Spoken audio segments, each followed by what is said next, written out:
पार्ले जी biscuit, इसे चाय में, दूध में या फिर पानी में डिप करके खाने का अपना अलग ही मजा है। जमाना बदल गया, लेकिन ये बिस्किट आजादी के पहले जैसा था, आज आजादी के 76 ईयर्स बाद भी वैसा ही है। वही टेस्ट और वही क्वालिटी।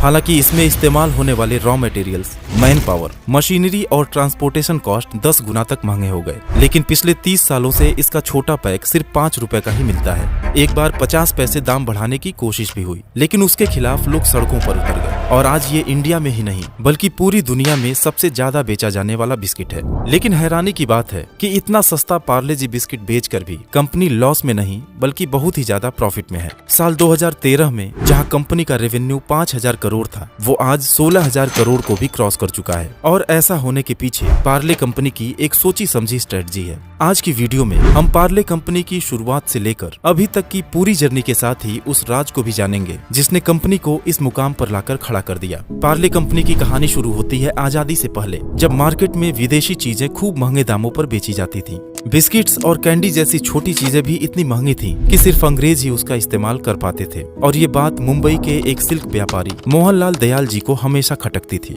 उस समय अंग्रेजों से आजादी के लिए देश में कई तरह के आंदोलन चल रहे थे और गांधी जी के असहयोग आंदोलन से मोहनलाल इतने इम्प्रेस हुए कि अपने देश में ही कन्फेक्शनरी का बिजनेस शुरू करने का फैसला किए, ताकि अंग्रेजों को आर्थिक चोट तो लगे ही, साथ ही हमारे देश के गरीब लोग भी सस्ते दाम पर कैंडीज और बिस्किट्स का मजा ले सकें। लेकिन ये बिजनेस उनके लिए बिल्कुल नया था, इसलिए कन्फेक्शनरी के बिजनेस को समझने के लिए वो जर्मनी गए। वहाँ जाकर कैंडी बनाने की तकनीक सीखे और जब इंडिया वापस आने लगे तो अपने साथ एक कैंडी मेकर मशीन भी खरीद कर ले आए। साल था 1929। मोहनलाल दयाल जी मुंबई के विले पार्ले में एक पुरानी फैक्ट्री को खरीदकर उसमें जर्मनी से लाई हुई कैंडी मेकर मशीन इंस्टॉल करा देते हैं और अपनी फैमिली के ही 12 लोगों के साथ मिलकर कैंडी बनाना शुरू करते हैं। काम की इतनी जल्दबाजी थी कि कंपनी के नाम के बारे में कुछ सोचा ही नहीं, और जब कोई नाम समझ में नहीं आया तो उस जगह के नाम पर ही अपनी कंपनी का नाम पार्ले रख दिए और इस तरह पार्ले कंपनी के विशाल बिजनेस एम्पायर की शुरुआत हुई।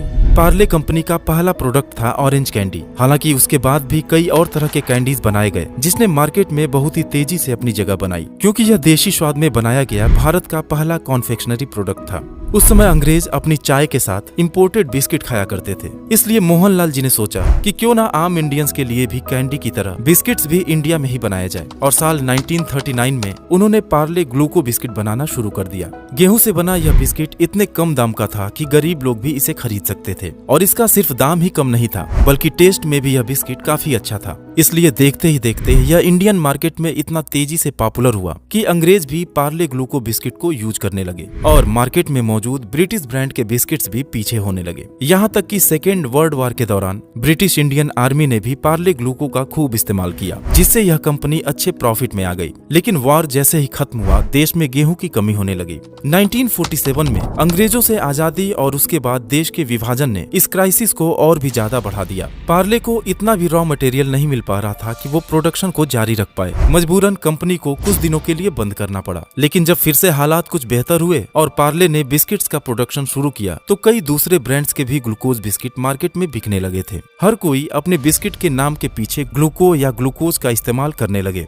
कंज्यूमर कंफ्यूज होने लगे और पार्ले बिस्किट की बिक्री पर भी काफी बुरा असर पड़ने लगा। लेकिन प्रॉब्लम ये थी कि ग्लूकोज एक कॉमन वर्ड होने की वजह से उसका कॉपीराइट नहीं मिल सकता था। पार्ले ने भीड़ से अलग और प्रीमियम दिखने के लिए 2 स्ट्रेटजीज पर काम किया। सबसे पहले तो उसने अपनी नॉर्मल पैकेजिंग को चेंज करके एक पीले वैक्स पेपर का इस्तेमाल करना शुरू किया, और जहां पैकेट पर पहले गाय और ग्वालन की फोटो हुआ करती थी, उसकी जगह लाल रंग के पार्ले ब्रांडिंग के साथ एक छोटी सी लड़की की तस्वीर को छापा जाने लगा। हालांकि ये तस्वीर एक काल्पनिक पिक्चर थी जिसे एवरेस्ट ब्रांड सॉल्यूशंस ने तैयार किया था। और उनकी दूसरी स्ट्रेटजी की बात करें तो साल 1982 में उन्होंने पार्ले ग्लूको का नाम बदलकर पार्ले जी कर दिया, जहां जी ग्लूकोज को रिप्रेजेंट करती थी। लेकिन आगे चलकर कवर पर जो छोटी लड़की थी उसी को अपना ब्रांड एम्बेसडर बनाकर और जी फॉर जीनियस के मैसेज के साथ टीवी पर जोर शोर से एडवर्टाइज करना शुरू कर दिया। और पार्ले जी रेस में इतना आगे निकलता चला गया कि बाकी कंपनीज के लिए उसके आसपास भी पहुंचना मुश्किल हो गया। दोस्तों, 90s में पहली बार पार्ले जी का प्राइस 5 रुपए किया गया और आज 30 साल बाद भी उसका प्राइस 5 रुपए ही है। लेकिन ऐसा नहीं है कि कंपनी ने दाम बढ़ाने की कोशिश नहीं की। एक बार तो सिर्फ 50 पैसे दाम बढ़ाने की जब कोशिश हुई तब लोग सड़क पर उतरकर विरोध करने लगे। तो ऐसे में सवाल ये उठता है कि कोई कंपनी भला अपने प्रोडक्ट का प्राइस इतने लंबे समय तक सेम कैसे रख सकती है। इसे समझने के लिए पार्ले की बिजनेस स्ट्रेटजी को समझना जरूरी है।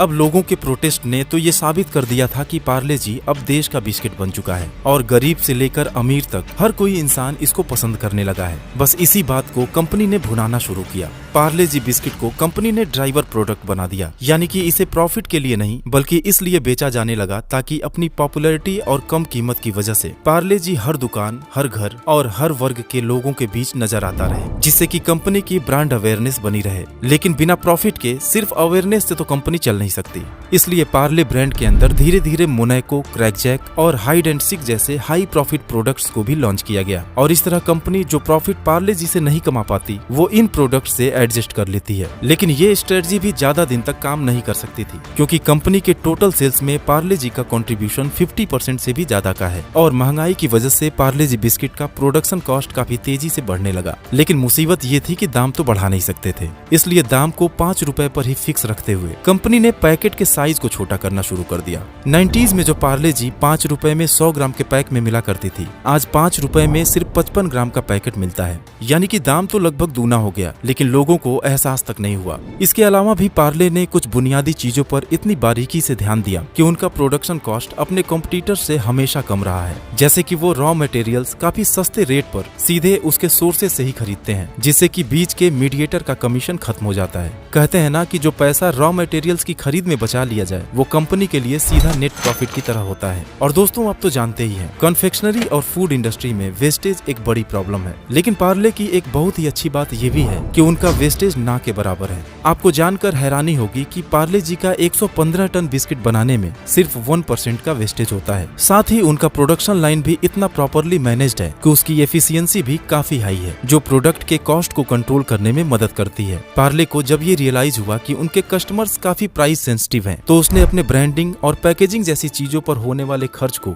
जितना हो सकता था उतना कम कर दिया। यही वजह है कि पहले जहां पार्ले जी बिस्किट वैक्स पेपर की प्रीमियम पैकेजिंग में आती थी, आज वो एक सस्ती प्लास्टिक पैकेजिंग में आने लगी है। फैक्ट्रीज की स्ट्रेटेजिक लोकेशन भी पार्ले जी के लो प्राइस होने की एक मेन वजह है। दरअसल जितनी भी जगहों से डिस्ट्रीब्यूशन के एक बड़े हिस्से को कवर किया जा सकता था, पार्ले जी ने उन सभी जगहों पर अपनी फैक्ट्रीज लगाई हुई है। यही वजह है कि आज हमें मुंबई, कर्नाटक, राजस्थान और हरियाणा जैसे कई जगहों पर पार्ले जी की फैक्ट्रीज दिखाई देती हैं। और इनमें से कोई भी फैक्ट्री मेन सिटी से 60 किलोमीटर से ज्यादा डिस्टेंस पर नहीं है, जिससे फायदा ये है कि उनके ट्रांसपोर्टेशन और लॉजिस्टिक कॉस्ट में काफी बचत हो जाती है। 2003 में पार्ले जी को दुनिया में सबसे ज्यादा बेचा जाने वाला बिस्किट डिक्लेयर किया गया और जैसे जैसे वक्त बीतता गया पार्ले जी एक साम्राज्य की तरह हो गया। लोगों की जरूरतों के हिसाब से हर साइज के पैकेट का ऑप्शन मार्केट में रखा गया। पार्ले जी बिस्किट की सक्सेस का अंदाजा आप इसी बात से लगा सकते हैं कि अपने 130 से भी ज्यादा फैक्ट्रीज के जरिए ये हर महीने 100 करोड़ पैकेट का प्रोडक्शन करते हैं।